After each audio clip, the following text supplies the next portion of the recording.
Earlier today, while covering the National Convention for ENCA, I made some on-air comments about ANC National Spokesperson Mahlengi Bengu-Motsiri. At the time, I thought I was being cheeky and clever, but I've since been made to understand just how very deep those comments cut. And not just to the ANC National Spokesperson, but for women across the country. They touched on the very issues we're talking about at the National Convention, issues of race, identity, a lack of mutual respect.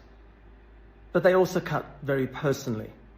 And I never go out to intentionally hurt anyone's feelings, but I'm very sorry knowing tonight that I've done that today. This is a personal apology. More will follow from ENCA and myself over the course of the weekend.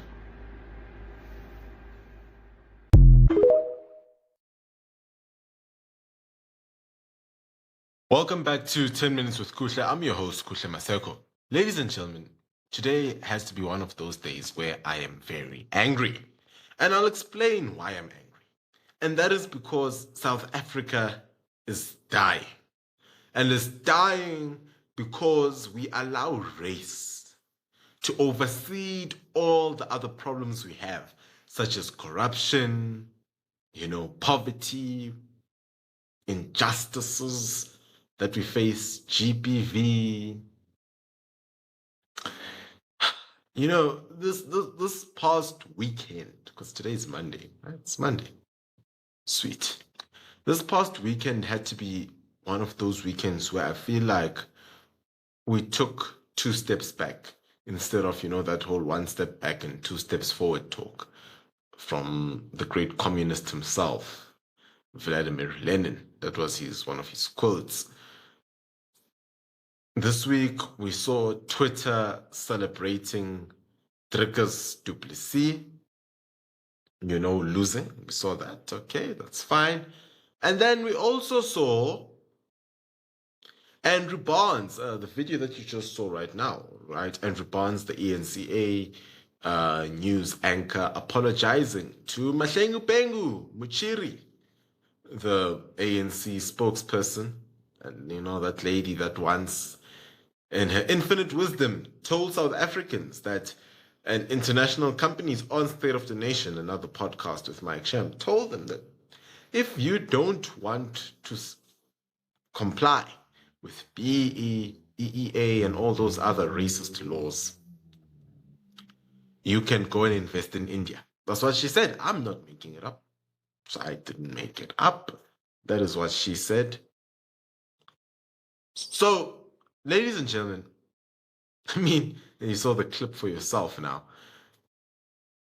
What I'm saying is, Andrew Barnes was so wrong to apologize.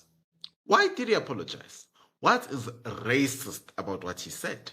We saw Vincent Magwenya coming out. I thought Vincent Magwenya, the spokesperson of the presidency, right? He came out and said, Andrew Barnes, this racist, blah, blah, blah. We don't accept your apology. Should I invest in your country or shouldn't I? How would you answer that particular investor?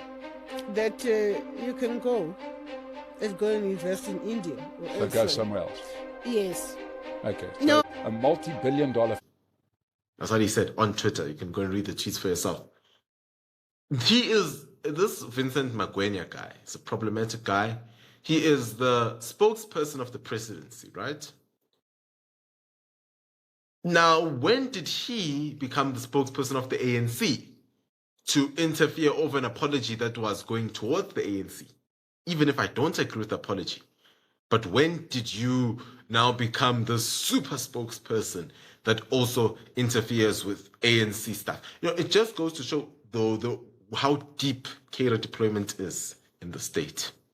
That you've got a supposed, I would say he comes across as someone that is aligned with the ANC. Well, I'm not shocked. You can't become the spokesperson of an ANC president without belonging to the ANC. Life doesn't work that way. So he gets there, he says, we don't accept this rubbish apology. Now, here I am. I'm going to ask you, Vincent Magwenya, when will your president apologize for poverty? When will your president apologize for not condemning the song Kill the Boer?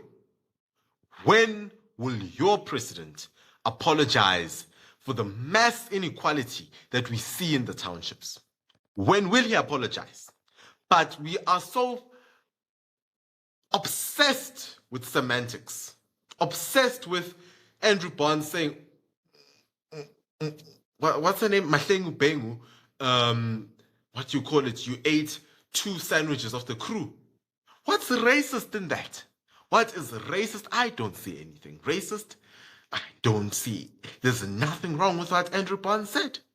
There's absolutely nothing wrong with what Andrew Barnes said.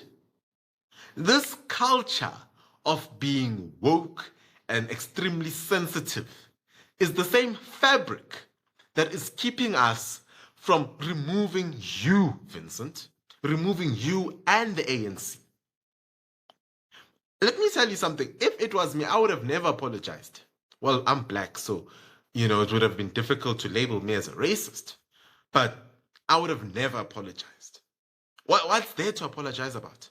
What happened to freedom of speech? What happened to that? Right now, your president is running a national dialogue, and he is controlling it like an auntie controls a ceremony at an African wedding. He is controlling it. Who can talk? No. I am the president. That's what he told Thabo Mbeki. Yeah, I am the president. I am the president. Let me tell you something. It is utter rubbish. It is nonsensical that we've got such leaders. It's pathetic that we've got such people who, there are so many problems in this country. Huh? We've got tariff issues. We've got farm murders. We've got GBV. Children are being kidnapped. Women are being raped. People are being deleted. But no. Oh, there's no electricity. There's potholes. There's hostels. There's violence. But no. That's not, those are not big problems. Hold it right there. The big problem is racism, right? That's according to Vincent Magwenya. Racism where it does not even exist. That's my problem as well. That, there's nothing racist with what Andrew Barnes said.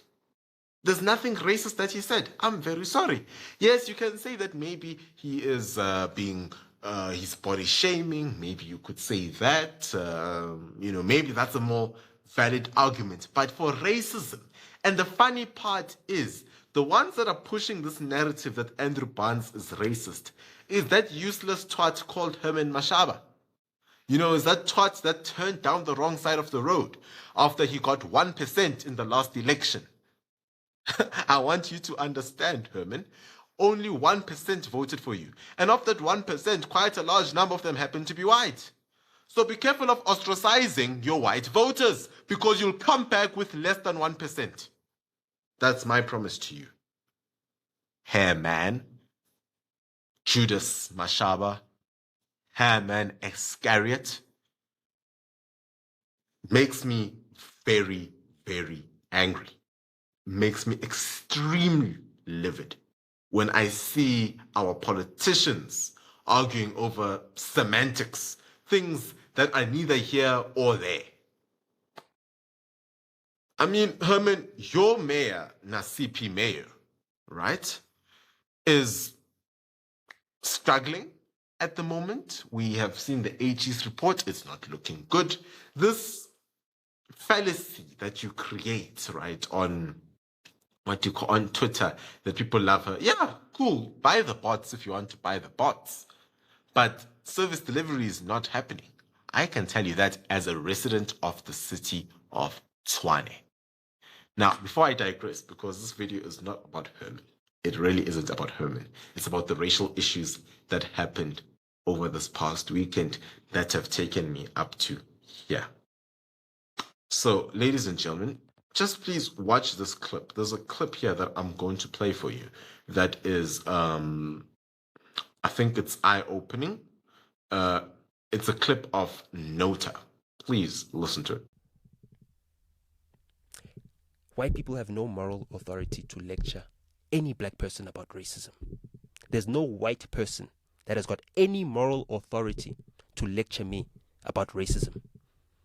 On December 16, I clean up the graves of my uncles who were killed by whites. Every single year. That's my grandmother's birthday.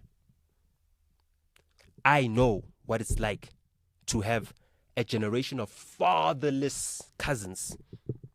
The pain that I feel. My mother is Mother Christmas every Christmas because her brothers are no longer living to take care of their children.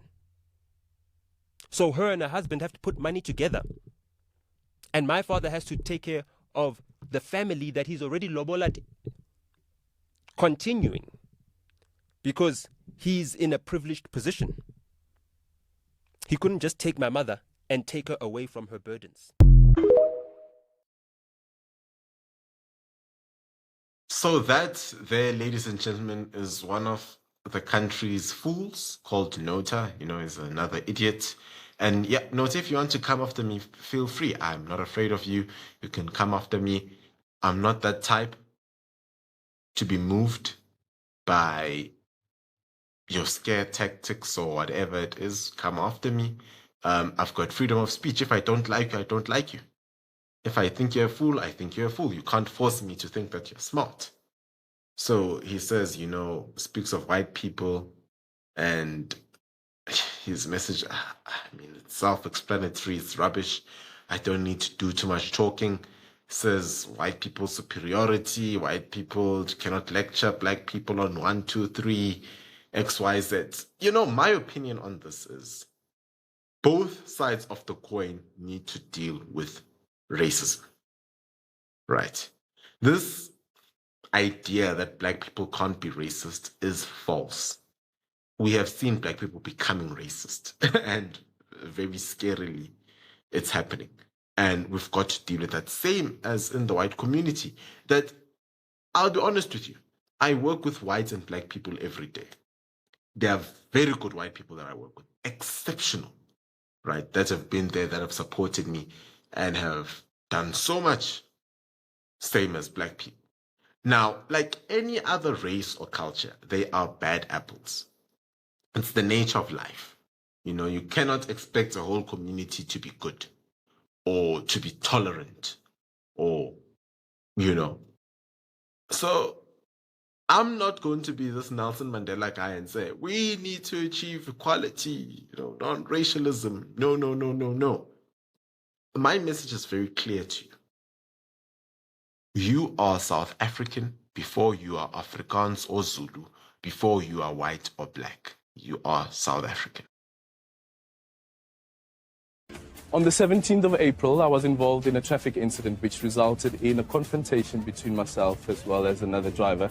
And having had made time to reflect on these events, I want to take full responsibility for my actions. Although I did not assault the other driver, I believe that I should have been more composed and found a way to de-escalate the situation. And I fell short of the standards I hold myself to. And for that, I want to express my regret and sincere apologies to our viewers, my colleagues here at Newsroom Africa, and the management. I've worked really hard to make sense of this experience and the root cause of my response, and I hope that through my actions from now on, to rebuild the trust and the confidence placed in me as I continue on this journey to do better. And to the babies out there as well, I want to say Uncle Eldrin is really, really, really sorry. I'm really sorry. And I hope that you'll be able to forgive me.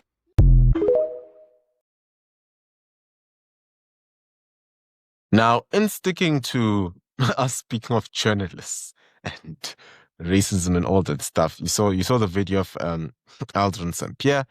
Aldrin St. Pierre is a journalist. He was involved in a little road rage incident on the 17th of April with a white lady. Now, Aldrin St. Pierre, the interesting thing is he kept his job, right? Yeah, he apologized. You saw that apology. But the interesting thing is he now works at the Department of Tourism after that incident. And this goes back to my issue with Andrew Barnes, the ENCA guy that we're talking about just now, is Andrew Barnes will probably be punished for saying that Mahlengi Bengu ate 2 sandwiches. See, neither here or there.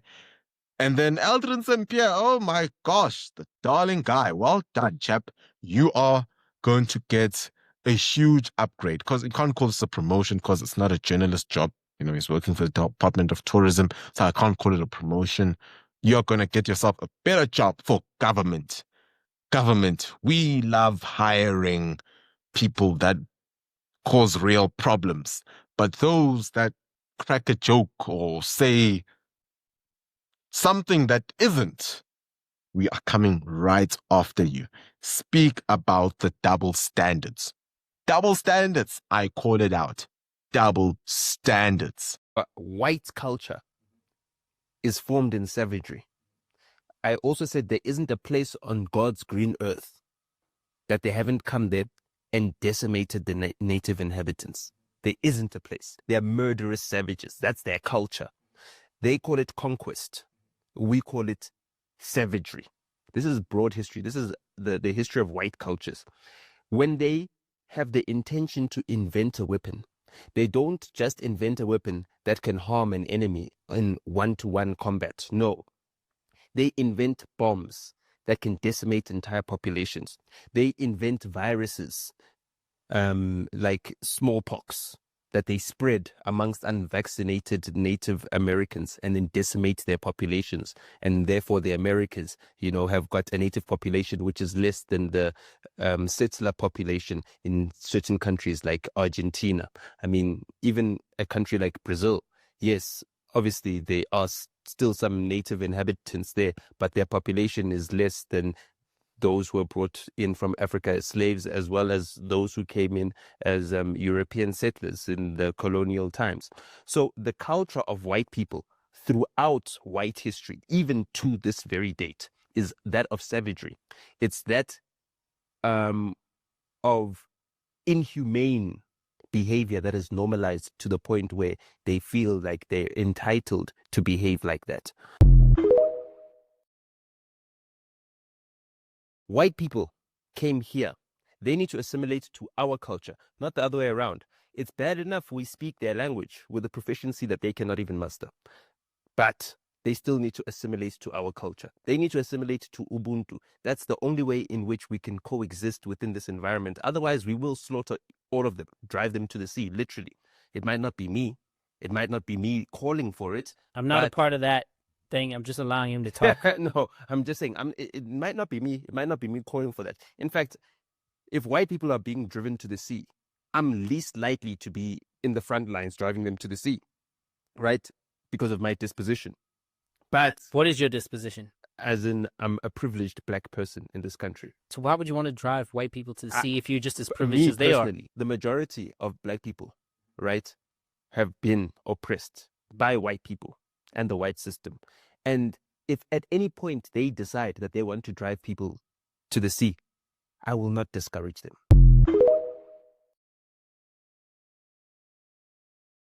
Now, ladies and gentlemen, that clip that you just saw there is from that same idiot, Nota. The 2 clips actually that I put for you speaks about white culture being savagery. Wow. Yeah, man. What must I say? There's not too much for me to say because it's rubbish.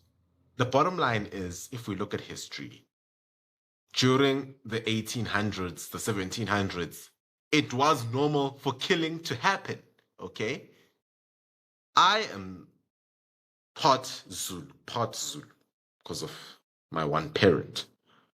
And I can tell you that Shaka Zulu killed many people. To tell you outright. So this notion that black people were living in peace and harmony, as if Zulus were living there, Xhosas, everything was hunky-dory for white people is cock and bull. It's a lie. Because that's how do you have the Imfakane stories? How do you have the driving of the Tsongas or the Shangans to Maputo? How do you have the Nguni separation between the Xhosas, the Zulus, and the Swatis? It's through violence. Okay? How do you have the captivity of Sutus and making them slaves? It's through violence that happened during those days. So I'm not here to make it sound like I'm beating a drum, because I'm not beating a drum. I'm not owned by anyone. I'm speaking based on knowledge and facts. The bottom line is, killing during those days was not an awkward occurrence, right? And I'm not condoning it or saying that it was right, don't get me wrong. What I'm trying to say, to make it seem as if it was only white people, is very wrong. Colonization also happened amongst black people. You need to ask yourself, let's go back 400 years. Was slavery wrong 400 years ago? Ask yourself that question. And after getting the answer, I'm going to give you a story. So 20 odd years ago, I was in a concert, right? Where I was a school concert, where I was the monkey in the concert, the monkey. And back then it was a funny thing. It was a joke. Everyone laughed. Mind you, the majority of that school happened to be black. Now, people laughed. It was a good joke. Funny, funny, funny. And then come back to today. My skit of being a monkey would have been seen as racism today, just to show how sensitive and how society is just becoming so sensitive. I mean, you've got to ask, because back then it made sense, like what I'm saying about slavery. I'm not saying I support slavery. Please don't get me wrong. I'm just saying what is wrong today was probably never wrong 20, 40, 50 years ago.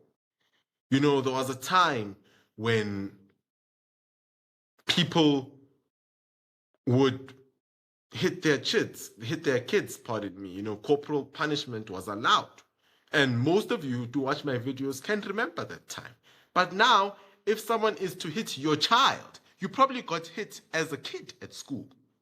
But now if someone is to hit your child at school as a teacher, you will go mad. That's just to show how things rapidly change.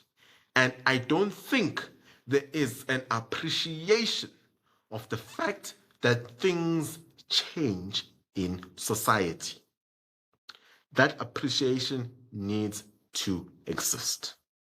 Now, I'm going to show you a video of a lady, Mandisa Mashiho. Please do check this out. I find this very interesting.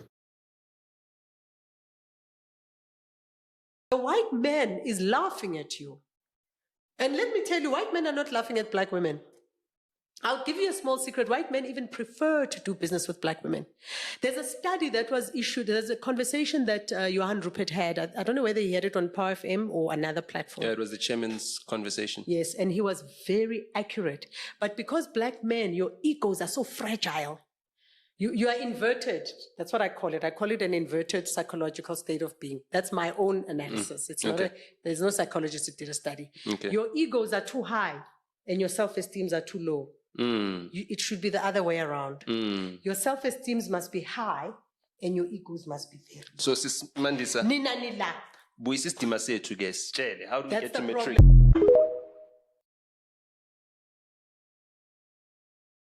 So in that video, you hear Mandisa Mashiho saying quite a lot of factual stuff. I tend to agree with her. I won't go too deep into that. Now, ladies and gentlemen, please, I need to highlight, I don't want my title on my thumbnail to seem as if it was clickbait, as if I brought you here just to get angry. No.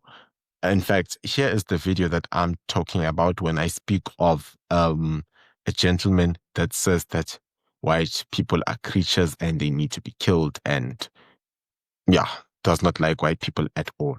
So please do watch the video. I will give my analysis on the video when the video is actually complete. The video is about, just watch the video. Ready for war. Me, I'm ready for war. Let's go with them to war. We can't shrink ourselves with 7% population of white people. We are 93%. They are 7%, these white creatures. And they're here to demand a king like me, telling me what the fuck to do. Yan glitchy, man. Yan glitchy. You tell me what the look around, we are seated. People have no jobs. Look around, look around. We're still waiting for these creatures to give us economy. My father, Chrisani, was fighting for the economy. What the fuck is the economy? How do you run the country without printing your own money? How do you run the country without owning a bank? How do you run a country without owning the minerals? Yet we drive the sports cars. We have the smartphones made by our minerals. Fuck this. Let me tell you something about me. I am fucking ready for war. Kill the Boer. I am fucking ready for war. Where is the true MK? Let's go. Let's go for war with these creatures. Let's fucking go for war. This thing of that we're gonna go for the system with the system, we're not gonna win. When they came here, they found us civilized and they caused us to be uncivilized. Today they will tell you a black person is lazy. A black person is lazy. Fuck them and their system. Me, I'm ready to die and to live for my country. I want to join EFF. I want to join MK. I want to join ANC. Fucking collide all this MK, EFF, ANC. We need one strong political power in Africa.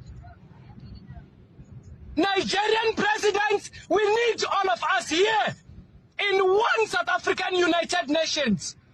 One political party, one ownership, one rulership, one military. We fuck up the country. We fuck up these creatures. Right now, I've lost my patience for talking on TikTok. I need action now. I need action. Right now.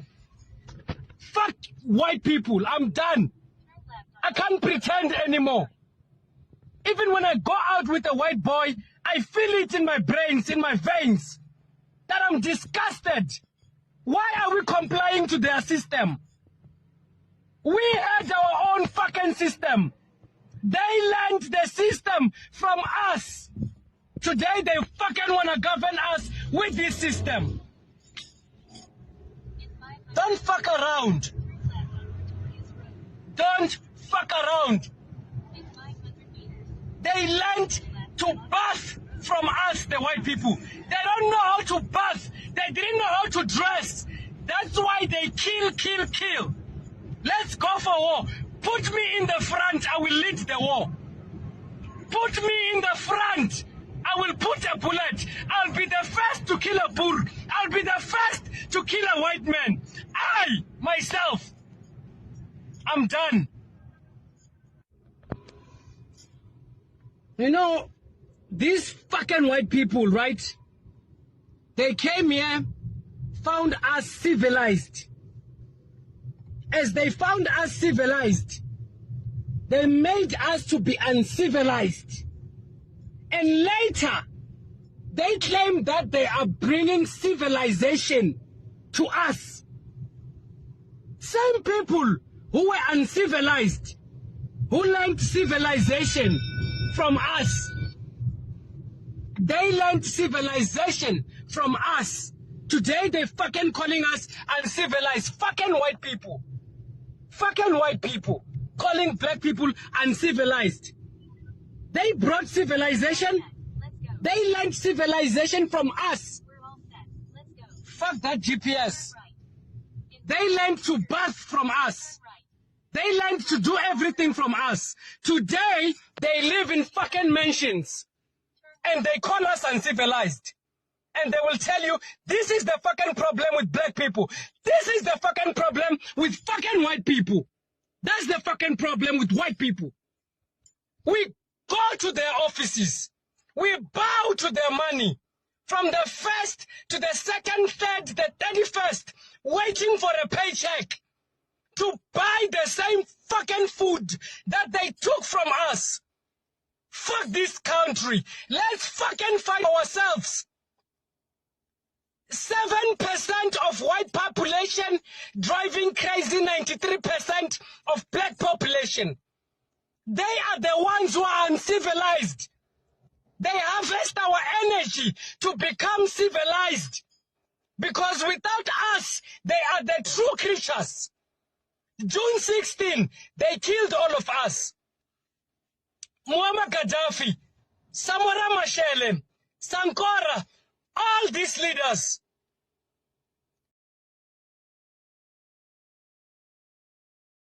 Now, I don't know if this man is drunk, if he had something to drink, or, you know, he maybe had a racial incident that happened before shooting this video.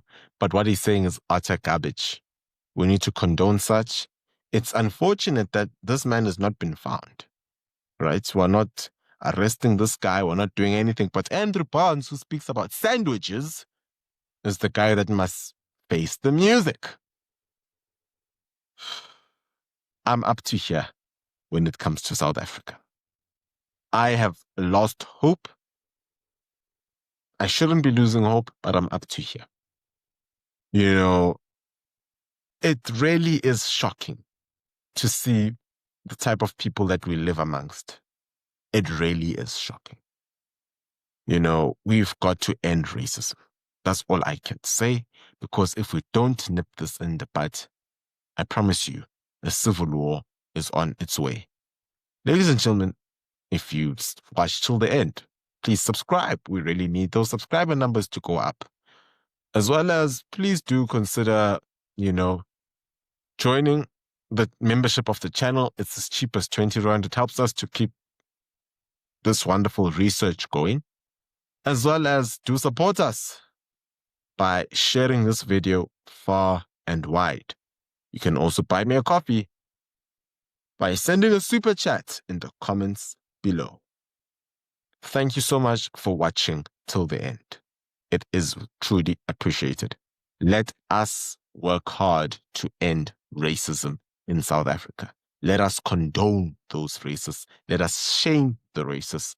And let's build a united South Africa and a capitalist one. Ubuntu means white people cannot have Ubuntu. And that means white people are not human. It's a staggering remark to go along those lines because, of course, as we know from a legal perspective, many crimes are inflicted because the victim is a human. Correct. Where if the victim is not a human, if you have this process of dehumanization, if the victim is just an object, then, you know, many crimes that could be committed towards white people are not relevant anymore. Is this how this theory then plays out? Absolutely. Jordan Peterson and a co-author showed that in countries where genocides happen, it is always preceded by this kind of dehumanizing discourse, especially when the dehumanizing discourse is coupled with an enhanced sense of victimhood, which is exactly what you have in the case of Azanian critical theory.